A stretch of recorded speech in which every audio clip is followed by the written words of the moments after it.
Good evening and welcome to the Strand. I'm Christina Foxley, the Director of Events, and I'm thrilled to welcome best-selling crime fiction writer James Ellroy, here tonight to read from his brutally candid confessional memoir, The HILLIKER CURSE, My Pursuit of Women. In The HILLIKER CURSE, Ellroy describes a youth of petty crimes such as shoplifting and break-ins, both of which he was quite good at, stalking women he became fixated on, alcohol and drug addiction, odd jobs such as passing out handbills for a psychic and working at an all-night porn bookstore, bouts with depression and breakdowns, and scores of unrequited crushes, 2 failed marriages, and his unfulfilled wish to become a father. The HILLIKER CURSE is Ellroy's most intimate and personal work, and is forceful and unsparing in its revelations. Ellroy is the author of the Underworld U.S. trilogy, American Tabloid, The Cold 6000, and Blood's a Rover, and the L.A. Quartet novels, The Black Dahlia, The Big Nowhere, L.A. Confidential, and White Jazz. American Tabloid was Time Magazine's best fiction book of 1995. His first memoir, My Dark Places, was a Time Best Book of the Year and a New York Times Notable Book for 1996. The Cold 6000 was a New York Times Notable Book and a Los Angeles Times Best Book of 2001. Following his reading, Ellroy will take your questions. Please wait for this microphone before you speak. He'll then sign copies of his book for you, which you can purchase downstairs on your way out of the store. Please note, please refrain from photography until the Q&A. Please join me in welcoming the demon dog of American crime fiction, James Ellroy.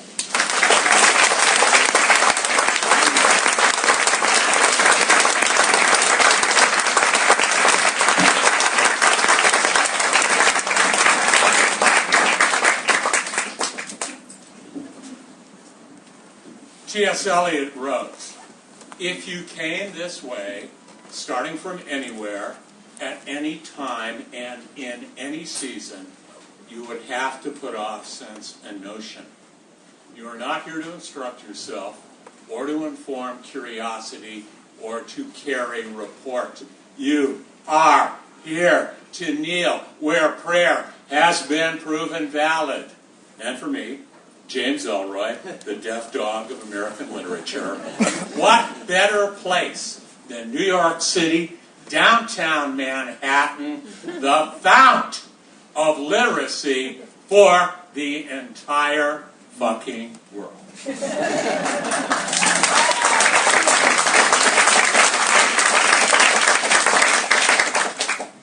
And Sexton wrote, my friend, I was born doing reference work in sin and born confessing it. This is what poems are, with mercy for the greedy. They are the tongue's wrangle, the world's pottage, the rat's star. Tonight you get the wrangle, the pottage, and if God smiles on all of us, I will hitch you to my star. T.S. Eliot again wrote, and more specifically, who then devised the torment? Love is the unfamiliar name behind the hands that wove the intolerable shirt of flame which human power cannot remove.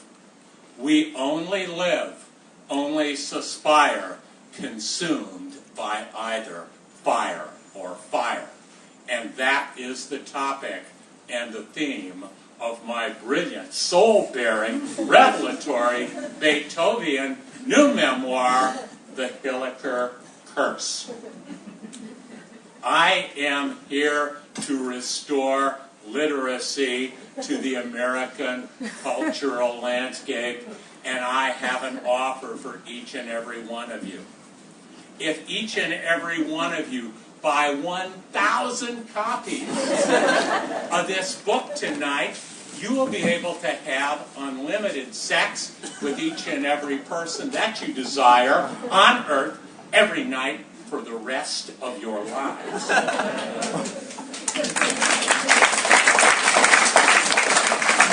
If each and every one of you buy 2,000 copies of this book tonight, you will be able to have unlimited sex with each and every person on this earth that you desire every night for the rest of your lives. and still get into heaven as the result of a special dispensation signed by me, the Reverend Ellroy. If each and every one of you buy 3,000 copies of this book tonight, you get all that sex, you get into heaven, and for the first time in recorded history, swinging downtown Manhattan will rule the world. You heard it here first, off the record, on the QT, and very hush, hush. Thank you for coming. I realize you had options tonight. You could have stayed home and indulged your sex lives, your drug habits, your fatuous worship of President Barack Obama, and you didn't. You came here to see me and Alfred A. Knopf, my brilliant publisher, home of the sacred borzoi, and I are nothing but grateful. Tonight I will read short excerpts from the HILLIKER CURSE and would welcome the most invasively over personal questions that each and every one of you peepers, prowlers, better-ass, panty sniffers, punks, and pimps has for me.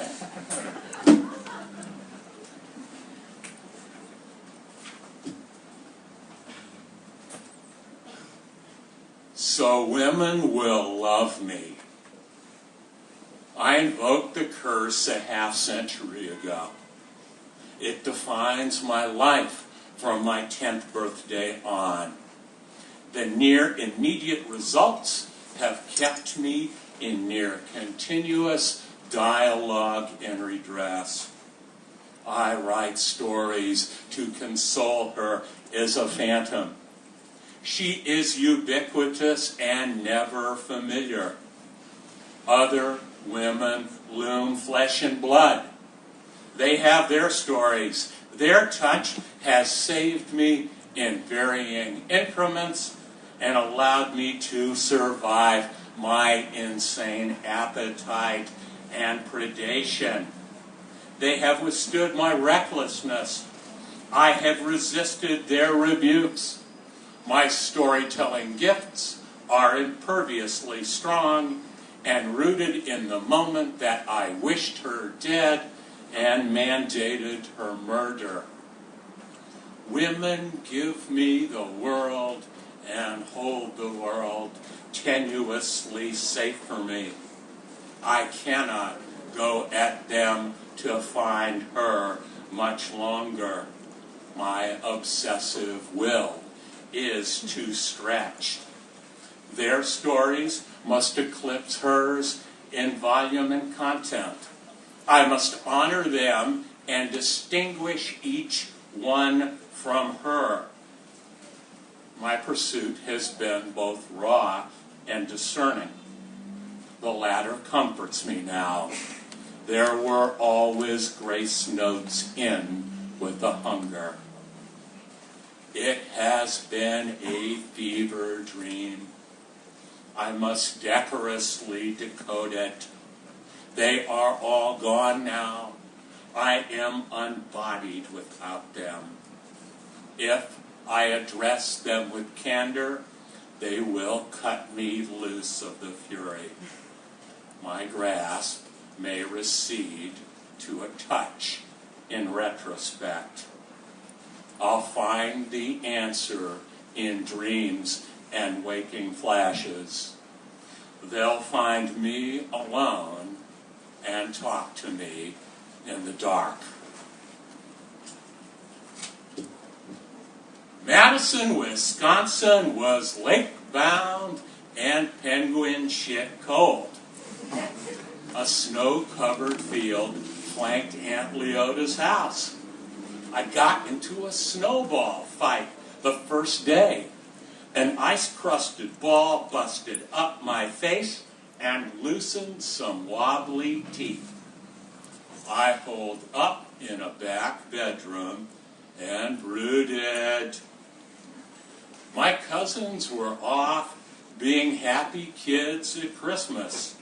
Gene Hilliker was off with plain Jane Aunt Leota and Porky Uncle Ed. Uncle Ed sold Buicks. My mother purchased a red and white sedan from him. The plan? Drive the fucker back to L.A. after New Year's. I brooded. The practice entailed long stints alone in the dark. I thought about girls then. I brain screened girls I'd seen at school and at church. It was a pure visual panoply.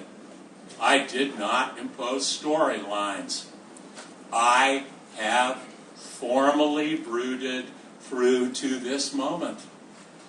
I lie in the dark, shut my eyes, and think. I think about women primarily. I quite often tremble and sob. My heart swells in sync with women's faces merged with improvised stories. History intercedes. Great public events run counterpoint to deep human love.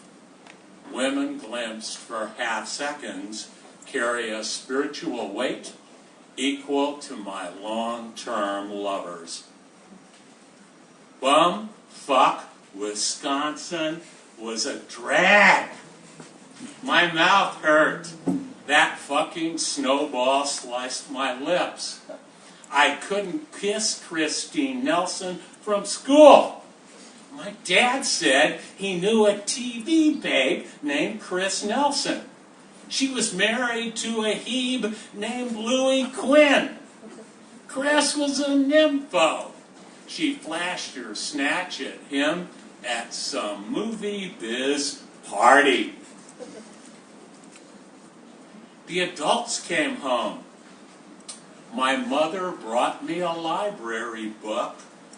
It was full of wholesome kids' fare. Mystical shit. It pertained to witchcraft, spells, and curses. My mother turned the bedroom lights on. I had to read rather than brood. The book jazzed me. I tore through it Quicksville. It felt like it was written for me. The mystical jive derived from my ancestral home of Shitsville, Great Britain. Magic potions abounded. Warlocks guzzled secret brews and had visions. This wowed the incipient booze hound and dope fiend in me. The overall text buttressed religious lore I believed in then and believe in today. There's a world we can't see. It exists separately and concurrently with the real world. You enter this world by the offering of prayer and incantation. You live in this world wholly within your mind. You dispel the real world through mental discipline. You rebuff the real world through your enforced mental will. Your interior world will give you what you want and what you need to survive. I believed it then. I believe it now.